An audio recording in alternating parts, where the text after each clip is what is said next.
warahmatullahi wabarakatuh. Waalaikumsalam warahmatullahi wabarakatuh. Bismillah, alhamdulillah, wassalatu wassalamu ala rasulillah Sayyidina Muhammad ibn Abdillah, la hawla wa la quwata illa billah, amma ba'd.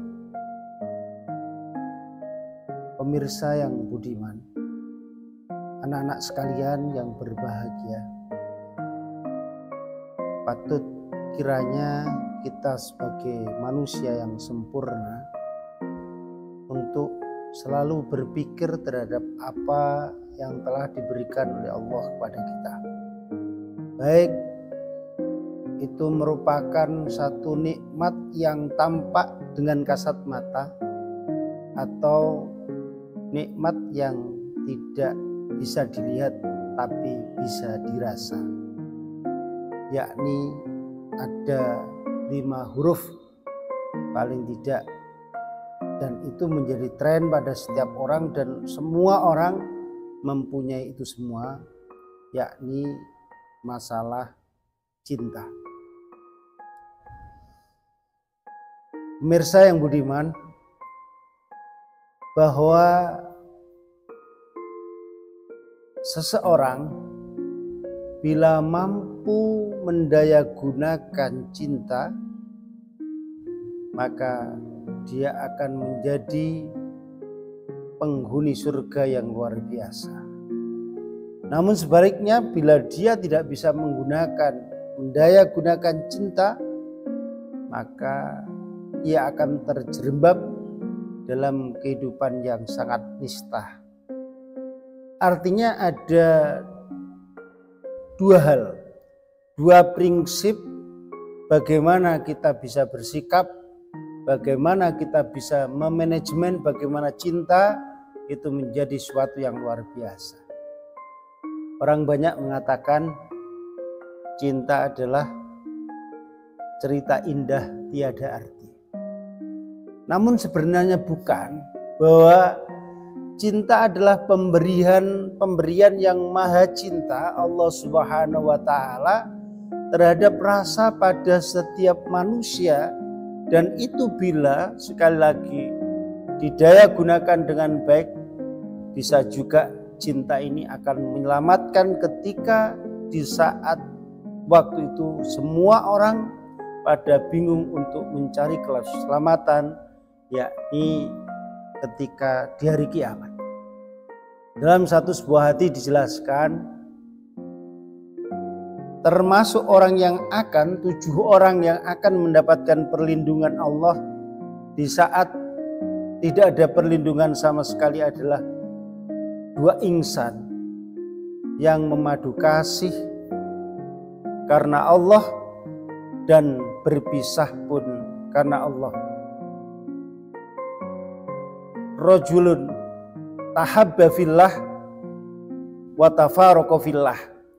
Artinya pemuda yang merasakan cinta didermakan untuk satu kepentingan yang sifatnya ilahiyah, yang sifatnya bahwa cinta itu dihargai oleh seseorang dan dimanajemi dengan baik, sehingga dia menggunakan cinta itu sebagai rasa yang diberikan pada seseorang tanpa harus ada satu kemaksiatan yang didorong untuk melakukan sebuah cinta.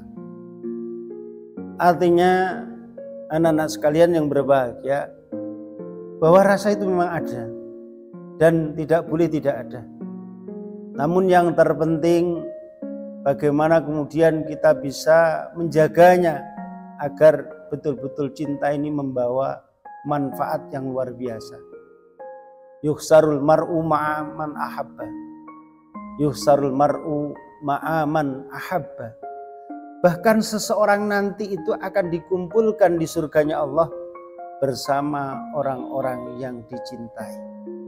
Anak-anakku sekalian yang berbahagia, kita tidak bisa menafikan bahwa kita hidup pada zaman digitalisasi yang sungguh luar biasa. Konten percintaan bisa didapatkan dengan mudah dan bahkan tidak harus mencari, itu muncul sendiri. Tinggal bagaimana kita menyikapinya. Tinggal bagaimana kita bisa meminimalisir itu, bisa mengolah itu sehingga itu menjadi satu katalisator penggerak kita untuk memaknai cinta dengan yang sebenarnya. Artinya bagaimana? Bahwa rasa itu boleh berkembang, jangan sampai tidak. Namun perkembangannya itu tidak didorong oleh hawa nafsu. Artinya proses pacaran yang salah jalan. Istilahnya bahasa Inggris itu sudah banyak the piece, the lock, the mo, the block, valida. Itu jangan sampai. Bahwa rasa boleh untuk menciptakan sebuah chemistry antara dua orang, namun kemudian jangan disalahartikan bahwa ketika terpaut satu makna cinta di antara dua muda-mudi, kemudian dibenarkan untuk saling janjian, dibenarkan untuk mencari tempat yang aman, dibenarkan untuk bahwa ini adalah dibenarkan untuk melakukan sesuatu yang tidak benar. Artinya yang menyalahi syariat. Anak-anakku sekalian yang berbahagia, maka di sini saya ingin mencoba untuk mengungkapkan itu lebih jeli lagi, bahwa cinta pun bisa merangkul surga. Artinya mendekap surga dengan cinta. Bila mana kita bisa menggunakan cinta itu sebagai rasa pemberian Allah yang tidak dikotori oleh hawa nafsu, yang tidak dikotori oleh perlakuan yang itu dilarang oleh syariat Allah Subhanahu wa Ta'ala. Intinya bagaimana? Intinya bahwa orang punya rasa itu boleh. Namun yang tidak boleh adalah mengapresiasikan cinta itu dengan cinta yang larang, cinta yang terlarang. Karena ada tata cara sendirinya di dalam Islam memberikan satu penataan cinta ini dengan cinta yang sebenarnya. Adanya akad, adanya pernikahan, dan ini adalah satu-satunya untuk memproteksi bagaimana orang tidak terjerembab dalam kubangan hawa nafsu yang sungguh hebat. Memang anak-anakku sekalian, memang hawa nafsu ini suatu perang yang sangat dahsyat. Bahkan waktu Nabi zaman perang Badar, di mana jumlah orang mukmin 313 dan orang non muslim kafir Quraisy itu beribu-ribu jumlahnya, namun kemudian ada kemenangan yang itu diagendakan di dalam Al-Quran. Kam min fi'atin qalilatin ghalabat fi'atan katsiratan biidznillah. Banyak golongan yang sedikit kemudian menang karena pertolongan Allah Subhanahu wa Ta'ala. Namun setelah perang waktu itu, ketika dalam kondisi puasa, kondisi lelah, kondisi payah Rasulullah dan para sahabat,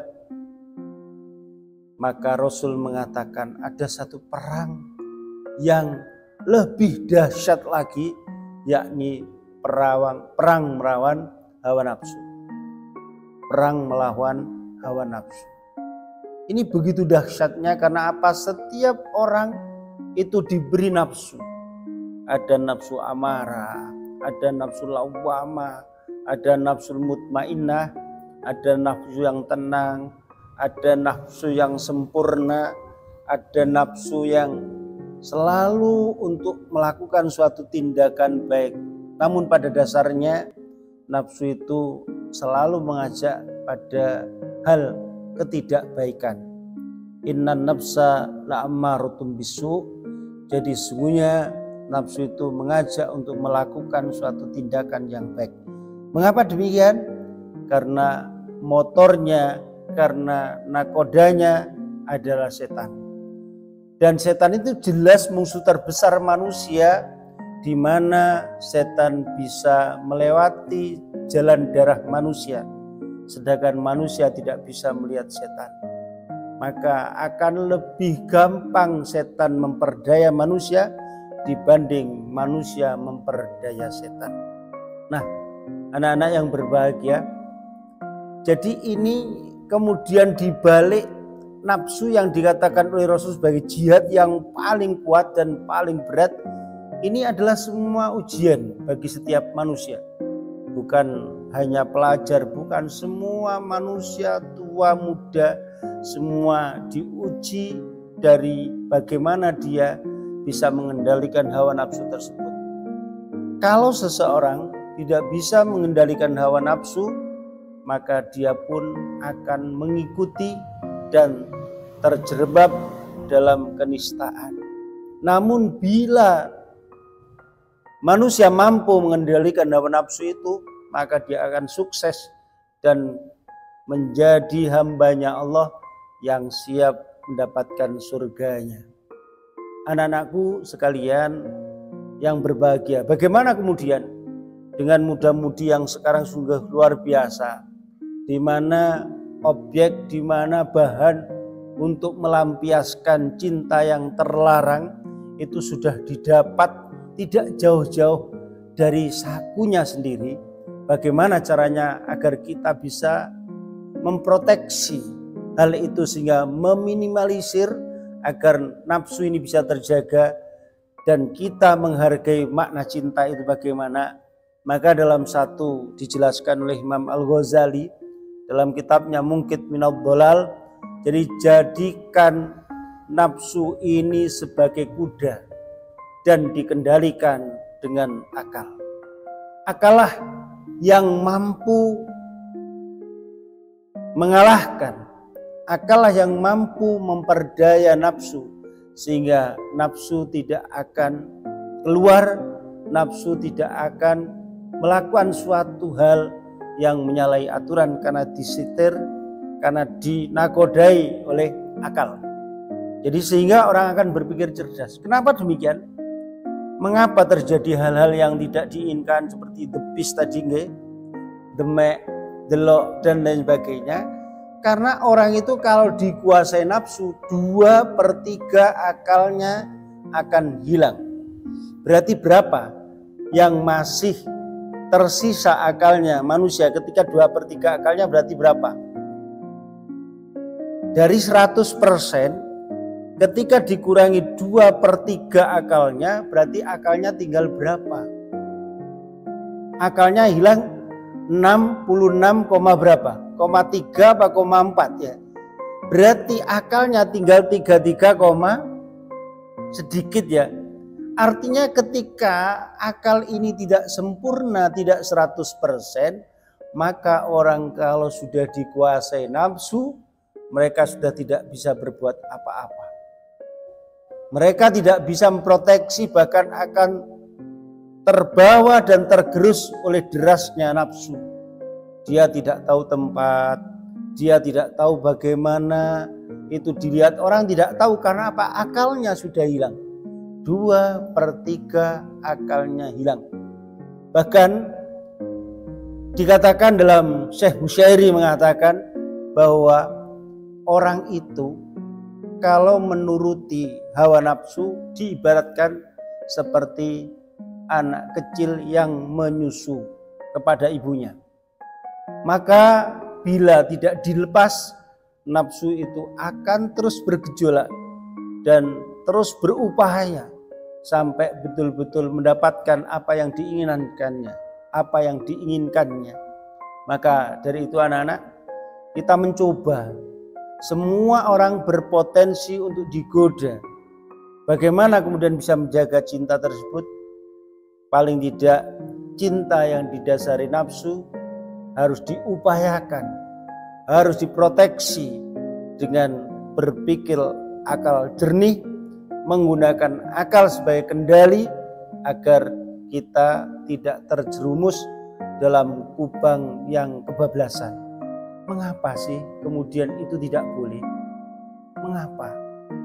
Karena perlu diketahui segala suatu rambu-rambu agama, kenapa diharamkan, kenapa tidak diperbolehkan, ini ada efek negatif yang ditimbulkan dalam satu hal yang diharamkan. Mengapa berzina tidak boleh? Mengapa mabuk-mabukan tidak boleh? Mengapa makan babi tidak boleh? Semua implikasi negatif itu ada. Pengaruh negatif yang membawa dampak tidak baik pada manusia itu diberikan. Bukan hanya sekedar jas larangan saja, sekedar larangan saja tidak, tapi ada implikasi negatif. Saya contohkan, kenapa kemudian orang tidak boleh berzina? Karena zina bila dilakukan oleh orang-orang yang sudah menikah, maka dia sebenarnya telah menciptakan kematian dalam dirinya. Apa? Karena harus dirajam. Bagi mereka yang belum menikah melakukan perzinaan, maka akan didera 100 kali. Diasingkan 1 tahun dari negaranya. Ini adalah efek jera yang diberikan oleh umat Islam. Kenapa kemudian tidak boleh memakan daging babi? Di situ ada hal, satu penyakit yang tidak bisa disembuhkan, tidak bisa dinetralisir di dalam babi tersebut. Di samping itu, yang ini belum banyak yang melakukan penelitian, babi itu termasuk diantaranya adalah tidak punya rasa cemburu. Jadi artinya apa yang dimakan, apa yang dimasukkan oleh seseorang dengan makanan yang haram seperti babi bisa juga berimplikasi negatif terhadap tabiatnya. Kita lihat ayam saja, umpamane pacare ku diganggu liyane langsung dikabjuk. Tapi kalau babi dia tenang aja karena tidak punya rasa cemburu. Maka itu dari itu anak-anak. Jadi yang terpenting sekarang bagaimana kita menjaga arti sebuah cinta ini. Jangan sampai cinta ini disalahkan.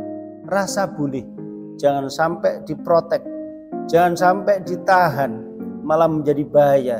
Namun kemudian tidak kemudian kita membuat keran yang lebih besar untuk bercinta yang didasari oleh nafsu. Karena ini akan membahayakan hidup kita, bukan saja hidup di dunia, tapi yang terpenting adalah hidup di akhirat.